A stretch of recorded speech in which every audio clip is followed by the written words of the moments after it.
Starting में Eugene सियोन Daniel को पांचिन zone seal देता है और बोलता है कि इसे तुम जैजिन सियोन को दे देना। डैनियल पूछता है कि तुम मुझे क्यों दे रहे हो। इतनी देर में यूजिन सियोन नीचे गिर जाता है। डैनियल पूछता है क्या तुम ठीक हो और तुमने डार्क क्रोकोडाइल सोसाइटी को बिट्रे क्यों किया, तुम तो स्पीड के दुश्मन थे। डैनियल फिर भी सवाल पूछे जा रहा था, तुम्हारा हेलीकॉप्टर भी रेडी था और पांचिन जोंग के साथ क्या हुआ। इतनी देर में पीछे से गो आता है और बोलता है वो मर चुका है। गो बोलता है हाउ इम्प्रेसिव, मैंने ये नहीं सोचा था कि ये उसे मारे क्योंकि इसने डार्क क्रोकोडाइल सोसाइटी के साथ बहुत टाइम स्पेंड किया, मुझे लगा इसने पहले ही रिवेंज पर गिव अप कर दिया। गो यूजिन सियोन को बोलता है रेस्ट इन पीस, अब तुम्हारा बदला पूरा हुआ। फिर हम यूजिन सियोन के लास्ट मरते टाइम की मेमोरी देखते हैं जिसमें यूजिन पांचिन जो से ट्रेनिंग ले रहा होता है।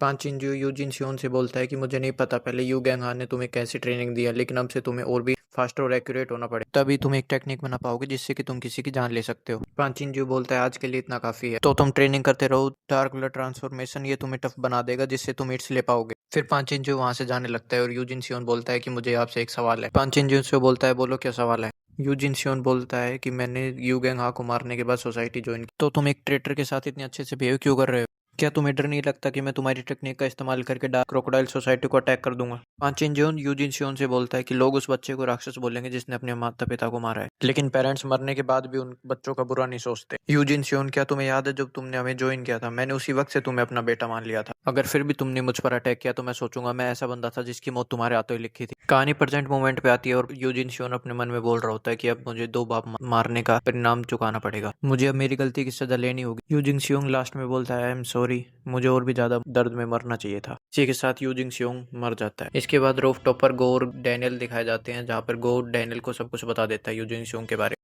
यूजिन सियोंग बदले के पीछे था इतने लंबे समय से, उसने अकेले फाइट किया इतने लंबे टाइम तक, उसने पांचेंजो को मारा ताकि उसके आदमी उसकी लाइफ ले ले। फिर डैनियल बोलता है कि ये सब हमें स्पीड को नहीं बताना चाहिए। गो बोलता है कि उसकी लास्ट विश थी कि ये सब हम स्पीड को नहीं बता, वरना स्पीड कभी दोबारा हंस नहीं पाएगा। यूजिन सियोंग तो उसी दिन मर गया जिस दिन यू गैंग मरा था। जब गो जा रहा था, जब पीछे से डैनियल बोलता है थैंक यू, जब गो बोलता है कि ये सब बोलने की जरूरत नहीं, मैं तो एक बस मरे हुए व्यक्ति की इच्छा पूरी करने के लिए आया था। फिर हम देखते हैं गो सैमुअल के साथ जा रहा होता है। गो बोलता है कि अगर मैं इस कटाना का इस्तेमाल ना भी करूंगा तो कोई दिक्कत नहीं है, लेकिन उस बूढ़ी ने बोला था कि ये मुझे अपने पास रखनी है। यहाँ पर गो अपने मास्टर की बात कर रहा होता है।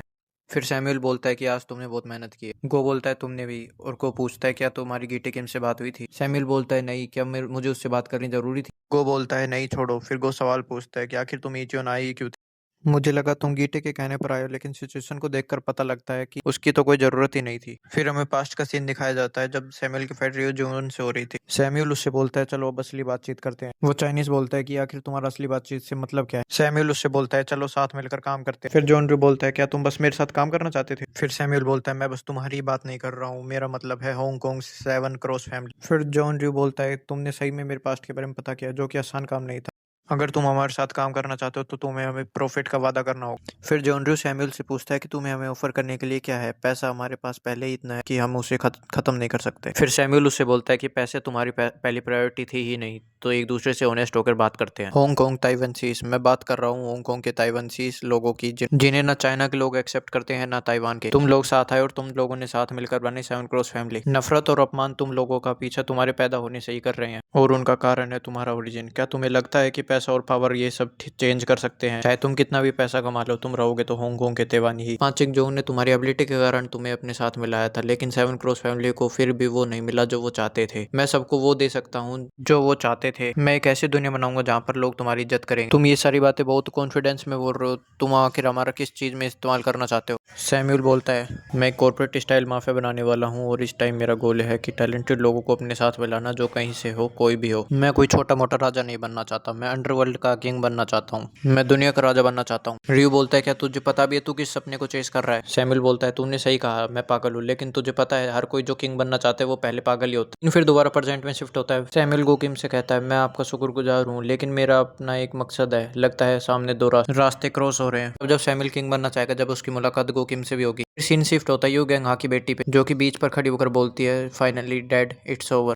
मुझे नहीं पता मैं आप लोगों से क्या बोलूं, मैंने कभी नहीं सोचा था कि आप लोग ईचोंग के लिए इतना लड़ेंगे। इंटरनल वॉर बस आप लोगों के कारण ही खत्म हुआ है। फिर डैनियल बोलता है शुक्र है वार खत्म हुआ, तुम अब अच्छा फील कर रही हो? बोलता है हमने भी तुम्हारी मदद बिना किसी कारण के नहीं की थी, मैं भी चाहता हूँ कि तुम हमारी मदद करना जैसा प्रॉमिस किया था तुमने। वो लड़की बोलती है हाँ जरूर, जो अलायंस गेटी किम को हराने के लिए बनी थी उसमें हम भी अब तुम्हारे साथ हैं, मतलब ईचोन भी अब तुम्हारे साथ। जेक बोलता है कि डार्क क्रोकोडाइल सोसाइटी को वापस बुला लो। बिग डील का नंबर 6 बोलता है कि भाई वो आपको सुन सक। इतनी देर में फर्स्ट जनरेशन के किंग आ जाते हैं। भी अब उस टीम में जिसमें जेजियोन है। बात बोली होती है फर्स्ट जनरेशन के किंग ऑफ बुचियोन बीजे सोबू। फिर किंग ऑफ यूचेन बू कहता है कि जो कीटे किम कर रहा है मुझे भी वो पसंद नहीं है। इन सब के बाद पीछे से आवाज आती है, मुझे लगा इन सब में मजा आएगा।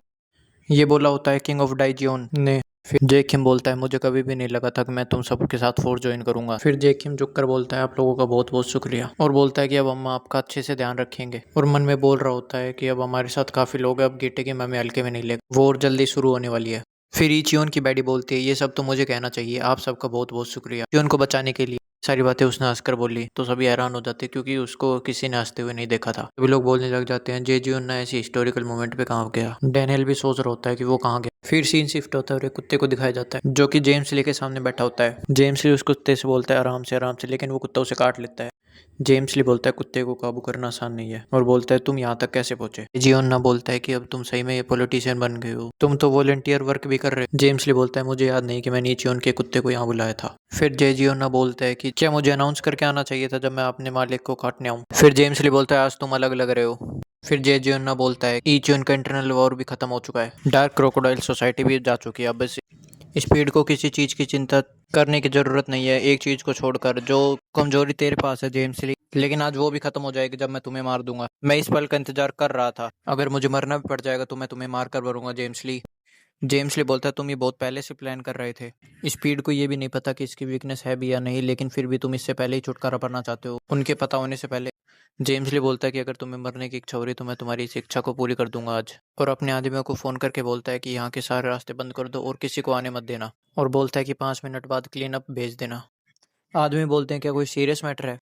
फिर जेम्स ली बोलता है नहीं, बस एक कुत्ता मरने वाला है।